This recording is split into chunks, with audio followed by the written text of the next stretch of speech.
I love about our speakers all tonight are they are all people who have spent time at the food bank. They are all people who have spent hours serving our community. And so that makes it even extra special that you guys are our speakers tonight. So thank you. Next, I would like to introduce Phong Nguyen. He is one of our board members. He is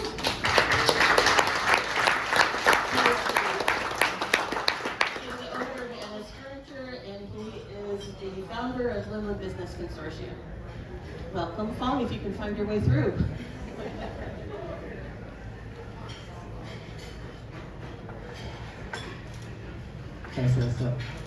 So I put together a 45-minute PowerPoint presentation.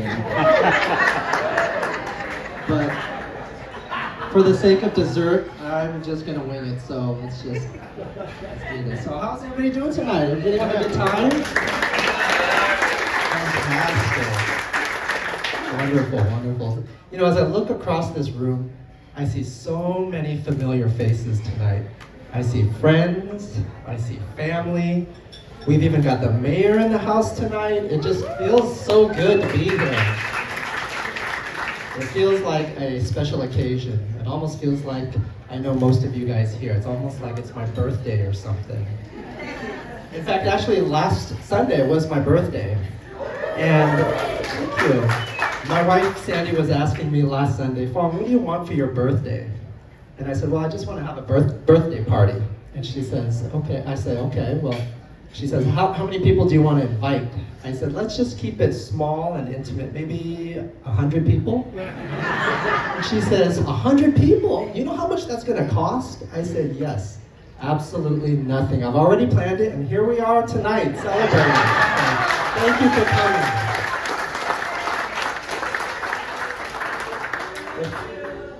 Happy birthday to you. You guys are all Happy birthday, dear Phong.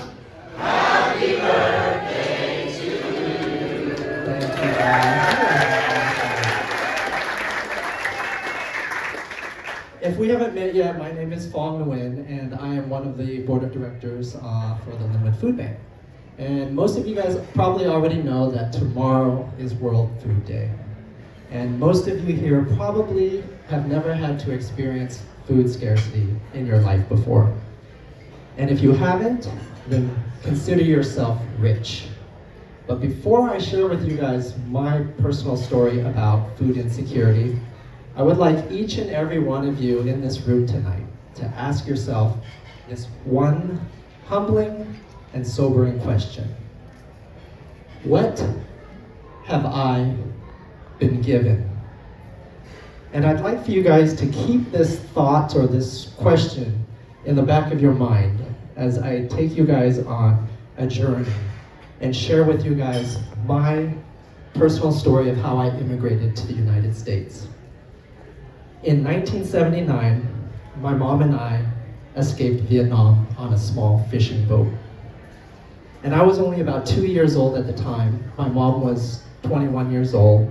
And fortunately, my mom is still with us today. In fact, she's in the room here with us tonight back there. Wave your hand, Mom.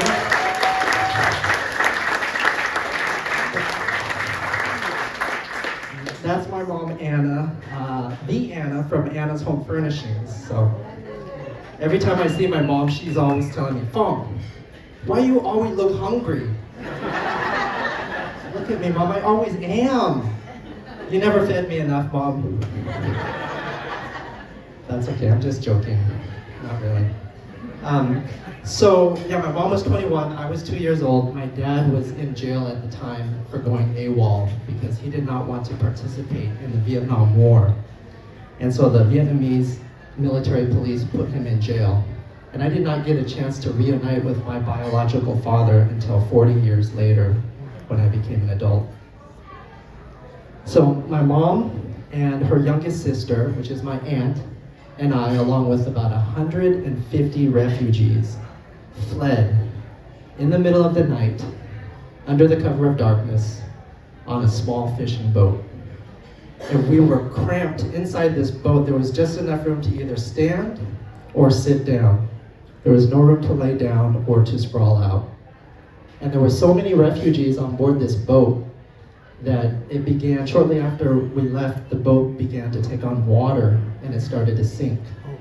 So we immediately had to turn back around so that they could fix the boat the next day and we could attempt to escape again the following night. Now on the second night, we had to leave about 50 people behind. Those that paid the least amount to be on board this boat were forced to stay behind. And fortunately, we got to go. So as we made our way out down this narrow river and out into the ocean, where we drifted for a few days out in the Gulf of Thailand. And all there was to eat on board this boat was sugar, rice, water, and some packed ice. And out in the Gulf of Thailand, there were these notorious Thai pirates that would attack and hijack these these refugee boats. And they would come on board the boat and they would steal all of your worldly possessions, money, cash, jewelry, gold, whatever you had, they would take it. And they would also kidnap and rape the women and children aboard these boats. And on one occasion, our boat got hijacked by 2 Thai pirates. And they came on board our boat, and one of them stole the ice that my aunt had packed for this trip. And he picked her up, and he carried her over to the edge of our boat, and he threw her down onto his boat. And when she landed on a pile of fishing nets that had these big knots tied into it. And it cut into her knees and her elbows, and blood, she was covered with blood. And tears began to fall as she is laying there in so much pain, pleading with this Thai pirate to spare her life. And she was only 16 years old. Now the other Thai pirate saw what was going on, so he come over and he said something to the fact like, just give her back her ice. And when the Thai pirate refused, a fight ensued. And one of the Thai pirates punched the other guy in the mouth. And then he picked up my aunt, carried her over back to our boat, and he gently set her back down on our boat. My aunt's life was spared that day, and we truly believe that God was looking out over us. So we ended up drifting for about 2 weeks out in the open ocean, not knowing where we were going, where we were headed, just hoping that a military ship would spot us and come rescue us. But that did not happen. So days later, we noticed off into the distance, we could see an island. And so everybody was getting excited. We were all cheering until we realized we could hear the sounds of bullets whizzing past us. And as we looked off into the horizon, we could see people on the shoreline holding rifles, shooting at us. So all the adults had to act fast. They said, quickly, get all the women and children to the top of this boat so that they could see that we weren't a threat. It was a scary moment. It was a dire moment.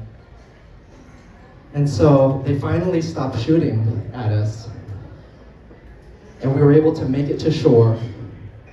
We disembarked, and they took us to a refugee camp in Malaysia on the island of Pulau Bidong, where we stayed for a few months in this refugee camp before my uncle sponsored us to come to the United States. And my uncle at the time, he was working for Weyerhaeuser, and Weyerhaeuser had this pilot program to assist Vietnamese refugees to immigrate to the United States during the Vietnam War. So he sponsored us to come to the US.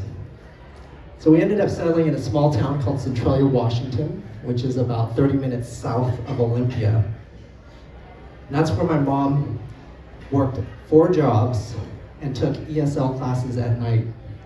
She worked in the coal mine in the accounting department part-time, and then on the weekends she worked at Yardbirds in the jewelry department. And then at night she worked at a Chinese restaurant, ironically called the Golden Boat. And in her spare time, she cleaned houses for a living, all while taking ESL classes at night at Centralia Community College. So my mom was pretty lazy, as you can tell. I grew up as an only child, and we lived in low-income housing apartments for most, if not all, of my childhood. And I remember being about 5 or 6 years old and always being left alone at home by myself, having to fend for myself while my mom was either working or going to school at night.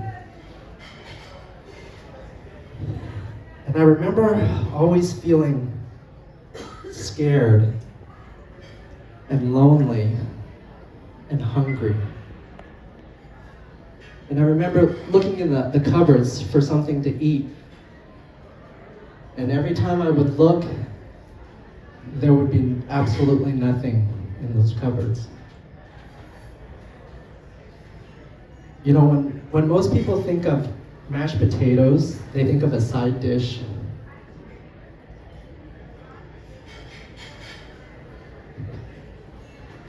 But for me and my mom, that was our entire meal.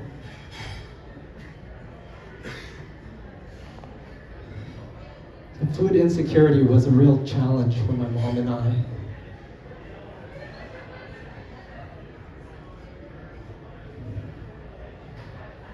Last August, my family and I got to go on an amazing mission trip to Tijuana, Mexico to build homes for the poor. And it wasn't until that mission trip that made me truly realize how rich we really are here in the United States.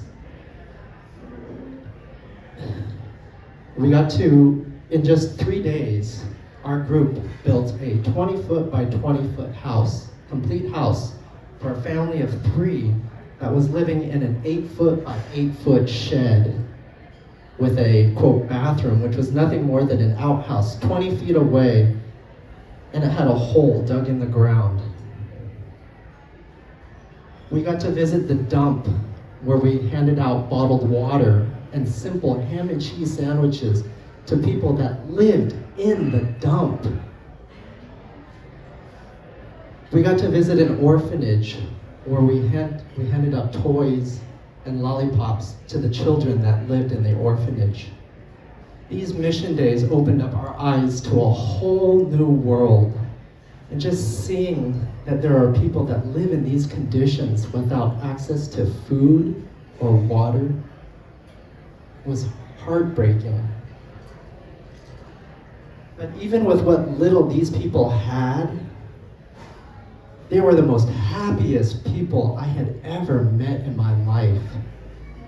Through their positive spirit and their gratitude for what they had made me truly realize how rich I really am. You know, the definition of rich, it's all a matter of perspective, right?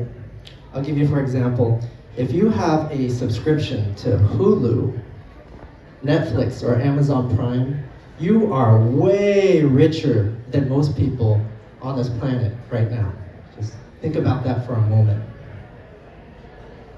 If you own a car, regardless of the make or model or what year it is, you're rich.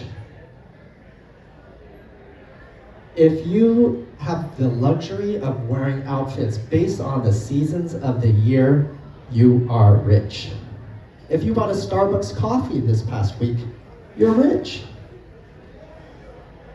If your bathroom is attached to your home, you are rich.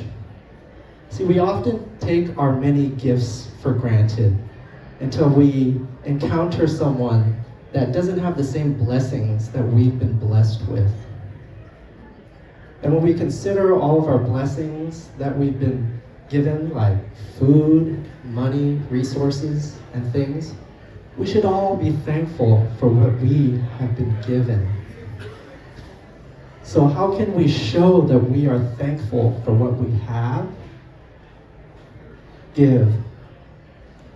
You see, all my life, I was raised to think, you want to work, and save. Don't spend any money, don't give anything away.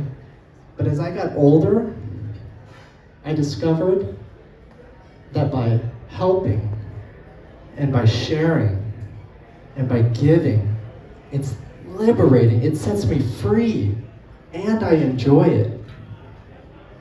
See, no matter how much time or money or resources I give to my communities, they always, always give me back way more than what I put into them. So tonight, I ask all of you to count your blessings. And I encourage you to see all of the beautiful things that you have been given. Lastly, I invite you to give and to share in the celebration of World Food Day so that nobody has to go hungry. On behalf of the Linwood Food Bank, we thank you for joining us this evening. And most of all, we thank you for your kind generosity. Thank you.